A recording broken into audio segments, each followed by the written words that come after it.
Hi, my name is Gu. Today I want to discuss the Black Legend in the United States. The picture on the left-hand side was created in 1598 as a propaganda piece. It depicts a Spaniard feeding Indian children to his dogs. This picture is a product of the Black Legend. The term Black Legend is used to describe the discriminatory histories of Spanish-speaking people. Usually, when we talk about the Black Legend, we are talking about history of Spain, Latin America, and the US, in which Spanish-speaking people and their descendants are described as uniquely lazy, fanatical, evil, cruel, anti-scientific, primitive, diseased, incapable of governing themselves, and stupid. These discriminatory histories played a critical role in early mythologies of the United States. They continue to affect the ways in which Hispanics in the US are viewed and treated today. In this presentation, I will discuss the history and relevance of the Black Legend in the United States. First, I will talk about some historical background. The Black Legend was rooted in the hatred between England and Spain. There are three main reasons for the hatred and biases. The first one is religion. During the 16th century, Spain was the most powerful Catholic nation in the world and the self-proclaimed champion of the Roman Church. Hatred towards Catholicism started in England in early 1500s as a dissatisfaction with the Roman Church grew. People were not happy about the church's corruption and complacency, so Spain became a natural target of this acrimony. The second reason is nationalism.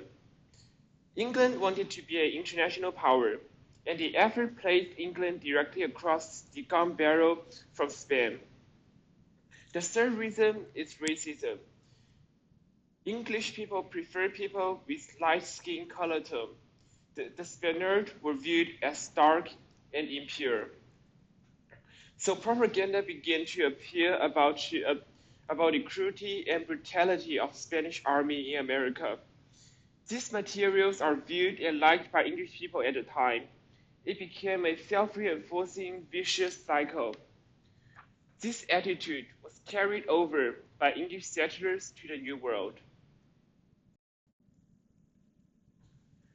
English settlers in America continue to be influenced by anti-Catholic and Hispanophobia literature, both from England and produced by settlers themselves.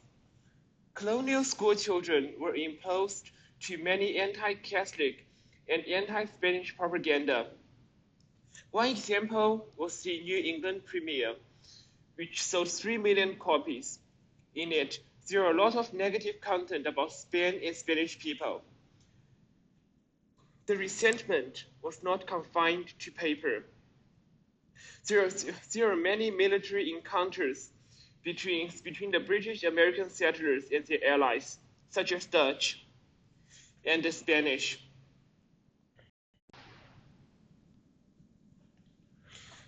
Acrimony was extended to former Spanish colonies and Spanish-speaking countries, such as Mexico and countries in Latin America.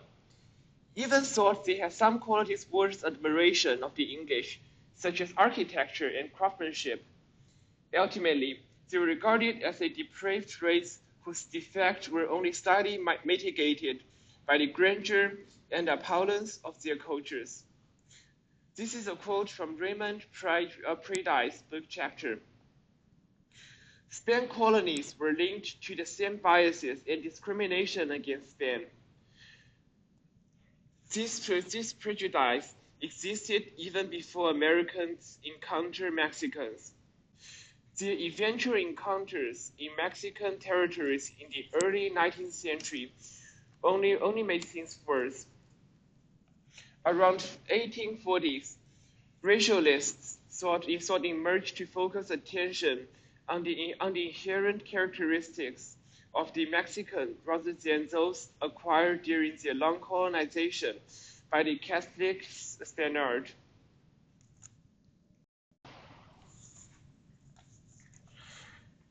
We still see a lot of biases. They exist in the textbooks. Textbook is a great tool of propaganda and can influence children from a very young age. As mentioned before, early English sectors filled the children's textbook with anti-Span content. This tradition continued. American textbooks were filled with anti-Hispanic or negative or biased content. In Jesus Garcia and in Inda K. Cervantes' articles, they detailed specifically the bias against Hispanics in textbooks. For example, Garcia's evaluation of textbooks found that most portrayals of the two major groups, Mexican American and Puerto Ricans, are problem-oriented, shallow, or distorted. Some writers suggest this group are the society's marginal members. Another example is that Cervantes found a notable lack of integration of Mexican Americans' experiences into a wider historical context, and no textbook sustains its essentially successful treatment across time.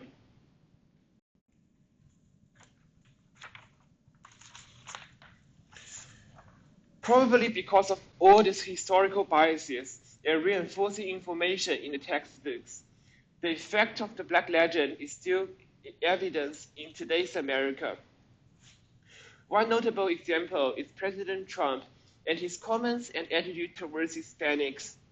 Well, to be fair, he makes problematic comments about just everyone. Trump made many notable anti-Hispanic comments during his campaign as well as his presidency.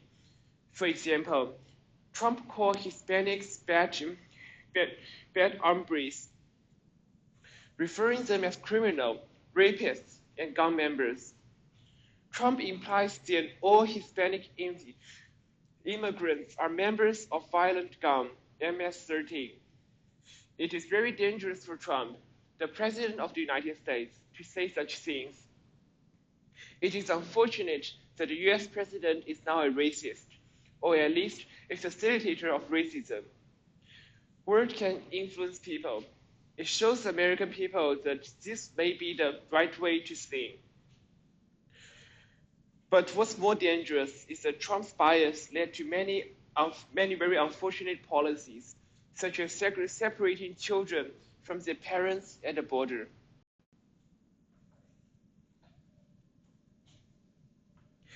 These policies have real consequences. Racism should have no place in America. This discriminatory attitude toward Hispanics today is deeply rooted in history. It started before the founding of this nation, even before the first settlement in America.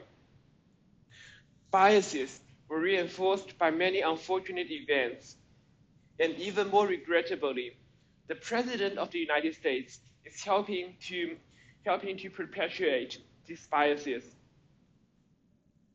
This is not right, and we should do everything we can to correct this wrong. I want to end the presentation with a famous quote from the great Martin Luther King. I have a dream that my 4 little children will one day live in a nation where they will not be judged by the color of their skin, but by the content of their character.